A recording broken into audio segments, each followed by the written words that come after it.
क्या सास बन सकती है माँ? अरे क्यों रे, काम में ध्यान नहीं है जो सब्जी में नीरा नमक भर दिया। मुफ्त में रोटी तोड़ने की आदत पड़ी हुई है, ये सब यहाँ नहीं चलेगा। गलती हो गई माँ जी, माफ कर दीजिए। माफी चाहिए? चलो ठीक है, ये नमक भरी सारी सब्जी खत्म कर, कुछ भी फेंकना नहीं चाहिए, मिल जाएगी माफी।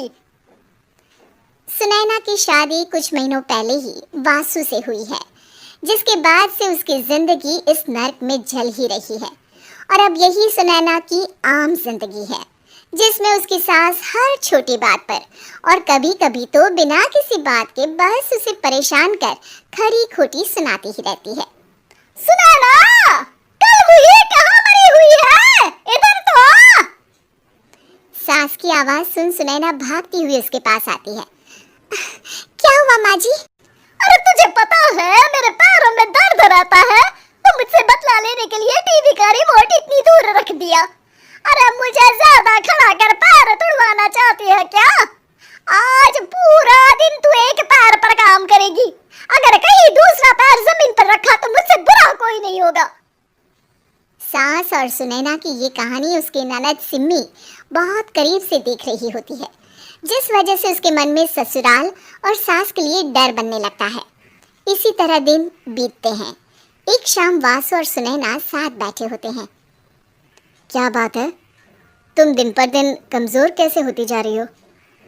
नहीं तो आपको ऐसे ही लग रहा होगा, मैं बिल्कुल ठीक हूँ। हो सकता है, पर चलो ध्यान रखना, मुझे कुछ काम है। ऐसा बोल जैसे ही वासु जाता है, तभी सिम्मी वहाँ आ जाती है। भाभी, आप भाई को माँ के बारे में बता क्यों नहीं देती? वो आपके साथ बहुत गलत करती है। क्या सारे ससुराल वाले ऐसे ही होते हैं? भाभी, मुझे तो शादी नहीं करनी, बहुत डर लगता है मुझे। अरे तुम बेकार ही टेंशन ले रही हो, ऐसा कुछ नहीं है।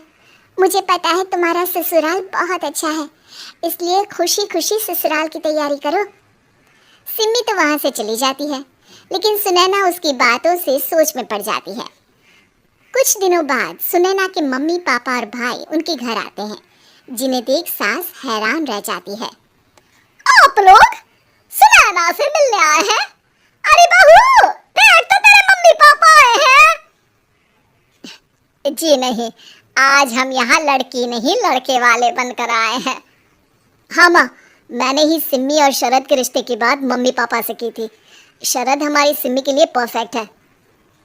बेटे की बात मानते हुए उसकी माँ रिश्ते के लिए मान जाती है, पर अब सिम्मी के मन में ससुराल का डर और ज्यादा बढ़ जाता है। जैसे यहाँ माँ भाभी पर जुल्म करती है, ये भी पक्का अपनी बेटी का बदला लेने के लिए ही मुझसे शादी कर रहे हैं।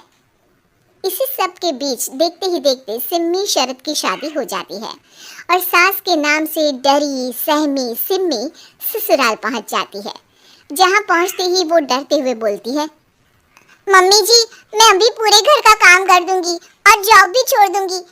जैसे आप कहोगी मैं सब कुछ वैसे ही करूंगी। अरे इतना डर क्यों रही हो?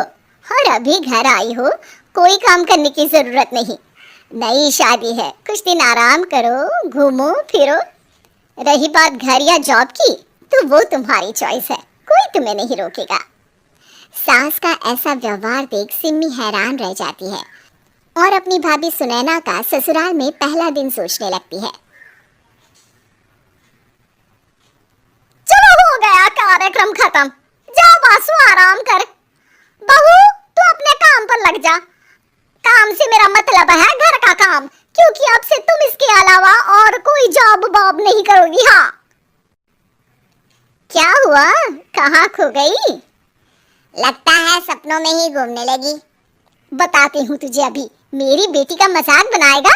सपने में क्यों, असलियत में घुमा कर ला जा। ससुराल की ऐसी इमेज सिम्मी ने कभी सपने में भी नहीं सोची थी। अपने आप को बहू नहीं, बेटी सुन उसे बहुत हैरानी होती है, लेकिन जैसे जैसे समय बीतता है तो अब सिम्मी को किसी भी जगह से ज्यादा ससुराल अच्छा लगने लगता है। एक दिन सिम्मी सबसे मिलने मायके आती है तो अपनी माँ को भाभी पर चिल्लाते हुए देखती है। अरे करमजली, अगर मुझे इतना ही पैसा खर्च करना होता तो तेरी जगह घर में नौकरानी ना रख लेती। तुझे लेकर आई जिससे नौकरानी का पैसा बचे, पर तू तो उससे भी ज्यादा खर्चा करा रही है। बस माँ, तुम्हें कोई कुछ बोलता नहीं तो हर हद पार करोगी क्या? अगर यही सब मेरी सास करे तो? और तो उनकी बेटी को जिंदा गाड़ दूंगी। तुम्हारे और उनके अंदर यही तो फर्क है माँ। तुम उनकी बेटी के साथ क्या क्या करती हो, सब कुछ पता होने पर भी वो तुम्हारी बेटी को पलकों पर बिठा कर रखते हैं। एक आप है, उनकी बेटी को अपनी बेटी जैसा तो क्या बहू तक नहीं समझती। माँ, आपको सुनकर मिर्ची जरूर लगेगी, लेकिन मेरी सास मेरी माँ से अच्छी माँ और सास दोनों हैं। इस पर सिम्मी अपनी माँ को अपने ससुराल और उसके प्यार के बारे में सब कुछ बताती है, जिसे सुन सुनैना की सास को अपनी हर गलती का एहसास होता है। अगर वो चाहते तो आराम से अपनी बेटी का बदला मेरी बेटी से ले सकते थे, पर उन्होंने ऐसा नहीं किया और तुझे हमसे भी ज्यादा प्यार दिया। तुम दोनों ही मुझे माफ कर दो। इसके बाद तो जैसे सुनैना की सास का रूप पूरी तरह बदल जाता है। Mission successful. रिवेंज लेना है क्या?